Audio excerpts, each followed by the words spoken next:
Hello friends, welcome to another episode of Killingly Public Library's craft video series. Today we're going to make a pumpkin and we're going to use a paper towel tube. And I have previously cut my paper towel tube into a bunch of strips. They happen to be about a half an inch. And I also have some book pages that I cut into 3/8 inch strips, 3/8 inch strip wide. And just the length of whatever the book page was. And I wanted them a little narrower than the paper towel tube just because I wanted to see the brown edge of the paper towel tube, just to have that natural kind of look. But you could do whatever you like. Maybe you want to not use a book page on your paper towel tube. Maybe you want to paint your paper towel tubes. Maybe you want to watercolor paint on your book pages, or maybe you want the book page to cover the entire width of the paper towel tube. Get creative and do what suits your interests, not necessarily mine. And I'm just going to use some liquid glue and I'm going to dab it on and put the book page on, and I'll just dab, just little dabs here or there right around the tube and glue it down. And I'm not even going to trim the end. You certainly can, but I'm just going to continue wrapping it till it ends.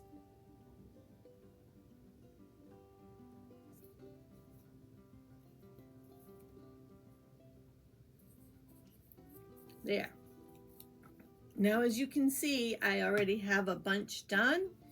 One thing I would say is make sure your writing is all going in the same direction when you line up your paper towel tubes. And then I'm going to take a piece of yarn. Mine just happens to be 24 inches in length. It's way more than I need, but I wanted to make sure that I had plenty to work with, that will be fine. I'm using yarn because I have a lot of yarn in my office. And I went with gray because it seemed very neutral and it would blend and kind of hide and not necessarily stand out.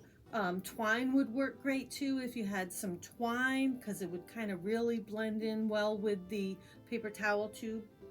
But I'm just going to thread all my paper towel tubes onto the yarn, and I want to make sure, like I said, that the text is all in the same direction.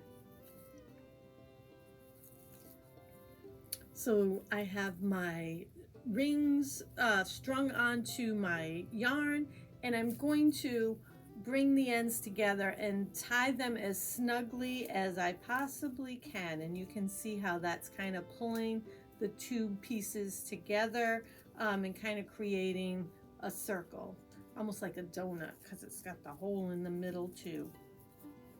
And I'm just going to tie mine in a knot. There, so I've tied this in a knot. I'm going to snip the ends.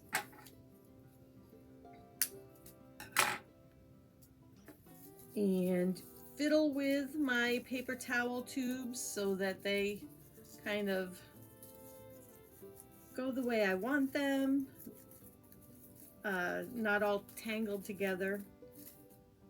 Some of them kind of sneak inside of the others.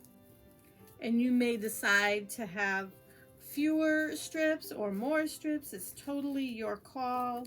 And once your paper towel tube, you've fiddled with your circle and you're happy with your shape, take some, I'm using some packing paper that we get with our book shipments, and I'm using this, but you could tear up a paper bag from the grocery store. That would work too. Or if you have something else you'd like to use, maybe some tissue paper or an actual stick from the outdoors, that would work too. I'm just going to make a stem for my center of my pumpkin. This paper happens to be 15 inches this way and 8.5 this way. It doesn't really matter. You're going, whatever size, shape you have to work with, and fiddle with it to make a nice stem for your pumpkin. So I'm going to start by folding it in half, and then I'm just going to kind of roll it onto itself.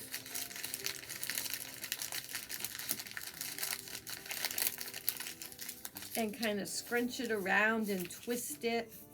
So I rolled it up like jelly roll, and now I'm just kind of scrunching and twisting, and it kind of looks vine-like, doesn't it? Kind of like what you might see in your pumpkin patch. And if you need to, you know, after you're done twisting, if you need to dab some glue in there to help hold it in place, that is fine too, which I think I will do a little dabbing.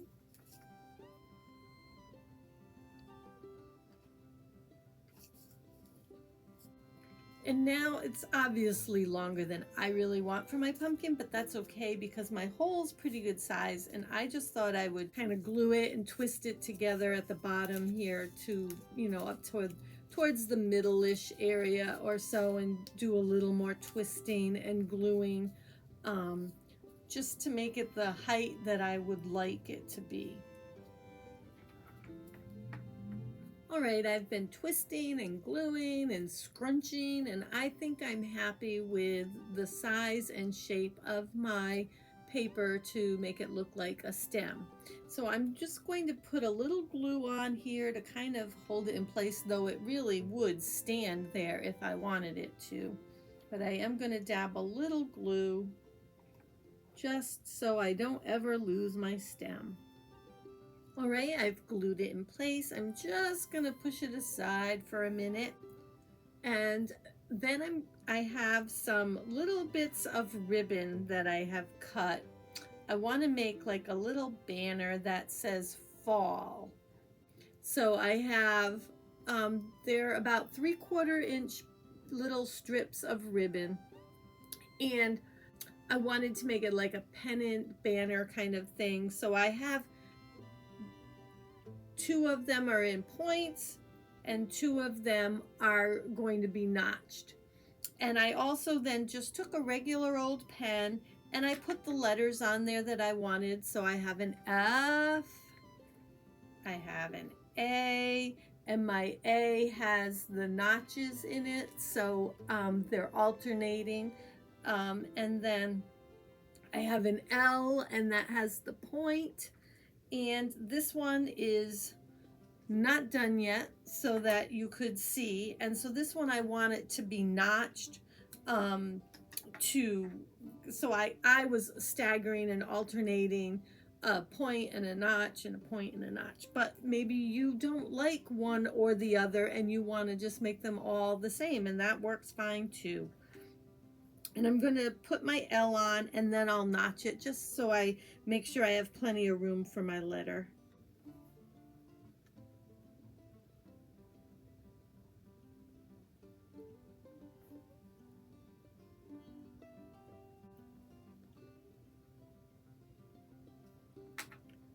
All right, so there's my L, my second L, and now I'm going to just snip at each corner up to the middle, just below the base of the L.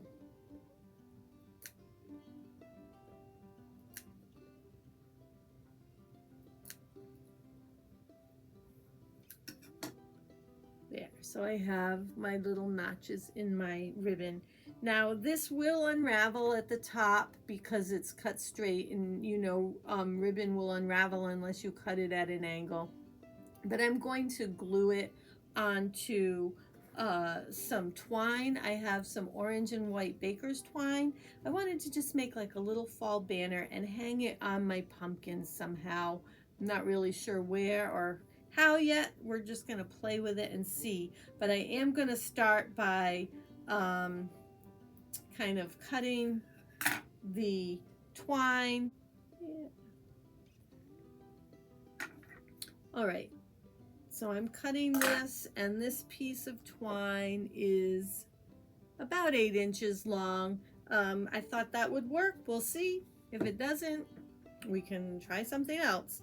And I think I will glue my letters on first.